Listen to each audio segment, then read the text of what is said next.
e mum jande nde marsata ko be heɓo jannowo ko be heɓe janneteɗo ko be heɓe ka jange gotum peeɗiɗo si manki si ɗiɗiji ɗin heɓi ke ɗiya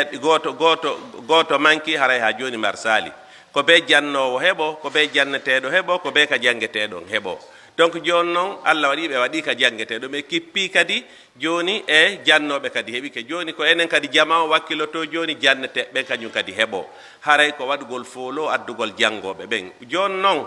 e no jeeya e ko encourageata paykoy koye fi janngugol ngol mawɓe ɓen tigi tigi nde wonata janngooɓe ɓe sifanike en yoga e mum ɗo jooni seeɗa jooni so tawi woni baabaji on tigi wakkilike woni janngoowo neneji on tigi wakkilike woni janngoowo paykoy koye feere alaa kanko kadi koye janngay ko waɗi paykun no hooli ɓen mum ɓuri worɓe ɓen fopp ndaare tu wona enta koye koye jooni kala piiɗo paykun kun koko inata mi yetto baaba par ce que kanko kun hooli ben makkum ɓuri denndaangal worɓe ɓen donc haray ko koye innata ko hay baaba no janngude ma ɗum ko hay nene no janngude donc awa haray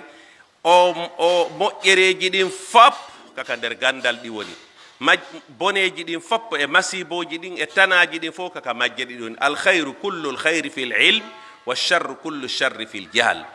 goɗɗo goo inni o inni nadartu ila lchuubi falam ajid kal jahali da an lilchuubi mubida womi wattili mi ndaari mi tawi e nder jamaji ɗin ala ko woni halkude munca jamaji ɗin e nder aduna on ɓuri majjere nden ko majjere nde woni ɓurde e lorrude jama on e nder aduna on donc wakkilo ɗen mum be yo wakkilo ha itta majjere ka galle mum si woni kala en fof kala warri noon on tuma majjere yaltata e leydi nin pelletti yalta law naddafa kullu insanin amama daari la nadfatil madina joni noon fingal gandal yo ngal heɓo ko ma o tigi o wakkilo moƴƴa ko waɗi kañum goɗɗo goo makuno wo fiya heɓu gandal ngal o inni ala la tanalu lilma illa bi sittatin sa umbika an majmuiha bi bayani dhakaun wa hirsun wa stibarun wa bulgatun wa irshadu ustazin wa tulu zamani wo fiya heɓu gandal ngal ko be piiji jeego gotum peeɗiɗo si manki ga sali ko be ɗin piiji ɗon jeego kono en piiji ɗon jeego ara nun yo taw hiɗa mari haqqil janngugol ngol wona wakkilaniɗo janngugol ngol hikkiɗon wa hirsum be wona reere ɗanɗo gandal ngal tata ɓum ɗum wona